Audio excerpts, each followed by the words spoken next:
ils ont tenu une conférence de presse il y a 2 mois pour dire que sur l'affaire des 94 milliards, leurs militants politiques étaient blancs comme neige. Ils ont encore violé la loi.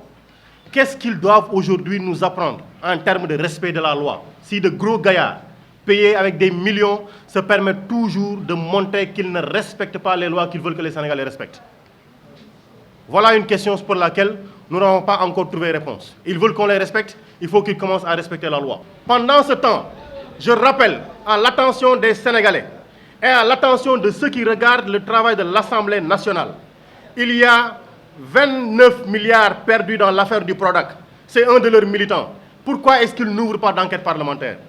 Je rappelle, il y a 6 000 milliards sur l'affaire du pétrole. Pourquoi ils n'ouvrent pas d'enquête parlementaire? Il y a 108 milliards qui ont disparu au niveau de la Poste. C'est leurs militants. Pourquoi ils n'ouvrent pas d'enquête parlementaire? Il y a 35 milliards qui ont été perdus dans l'affaire du titre foncier Bertin à Rufisque. C'est un de leurs militants encore. Ils n'ouvrent pas d'enquête parlementaire. Il y a 250 milliards dans l'affaire ArcelorMittal. Ils n'ouvrent pas d'enquête parlementaire. Pourquoi est-ce qu'ils attendent? Il y a sur l'affaire Big Togo 12 milliards de francs. Ils n'ouvrent pas d'enquête parlementaire. Mais voilà un peu ce que nous avons au niveau de l'Assemblée nationale et au niveau du pouvoir exécutif. Ils sont venus à Thiès dans une démarche politique et politicienne déclarer qu'ils vont investir 238 milliards de francs à Thiès. Est-ce que vous savez qu'entre Ndiéyène Sirakh et Khombol, il y a 7 km? La route est impraticable. Vous savez aujourd'hui que Thiès ne compte pas suffisamment d'enseignants.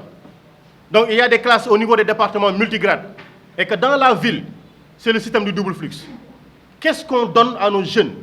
Qu'est-ce qu'on donne à nos enfants, à nos petits frères, à nos neveux, pour que demain ils puissent être des citoyens dignes de pouvoir représenter le Sénégal à l'échelle nationale et à l'échelle internationale, comme ils le font pour leurs enfants? Comme ils nous montrent les images de leurs enfants qui réussissent et qui sont diplômés des universités anglaises, des universités américaines, des universités françaises, des universités russes. Mais pourquoi est-ce qu'ils sont en train de nous injurier à ce point-là? Pendant ce temps, il faut dire qu'il n'y a pas d'eau. Parce qu'aujourd'hui, ils ont privatisé la gestion des forages en mettant une structure, un structure Aquatec qui gère à la place des Asifor. Et c'est un échec lamentable. Il n'y a pas d'eau. 230 milliards. Si on l'avait mis à Thiès, 94 milliards. Si on l'avait mis à Thiès, on n'aurait pas eu ces problèmes-là. La question foncière, ils sont tous devenus, parce qu'ils savent qu'on peut être tout de suite millionnaire ou milliardaire avec le foncier, ils sont tous devenus des vendeurs de terrain du samedi soir. Jamais eux, des intermédiaires, mais c'est toujours eux qui vendent. Et c'est toujours eux qui encaissent.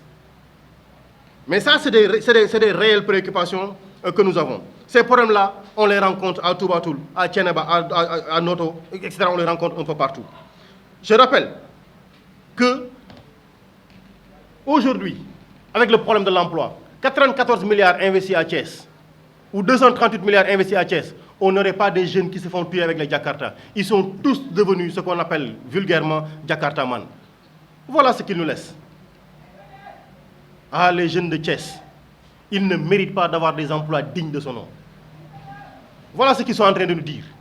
Nous restons convaincus que leurs enfants, dans les universités américaines, dans les universités anglaises, ne sont pas plus dignes que le jeune de Thiès qui se réveille dans la ville de Thiès, qui prend son Jakarta pour aller chercher une dépense quotidienne de 350 francs qu'il donne à sa mère ou à son épouse. Ils n'en sont pas plus dignes.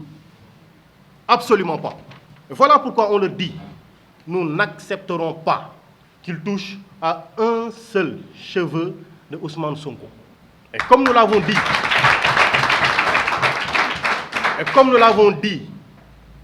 dit,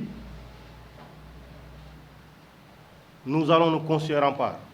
On déclare aujourd'hui que Pastef du département de Thiès ne se rendra plus à Dakar pour assister à des manifestations à Dakar. On va organiser les manifestations ici, à Thiès-Ouest, à Thiès-Ouest, à Thiès-Nord, à Pout, à Khombol, à Ndiéyène Sirakh, à Toubatoul, à Djobas, à Tasset, à Kayar, à Djender. C'est là où on va organiser les manifestations. Et on va leur montrer qu'on est présent à Thiès.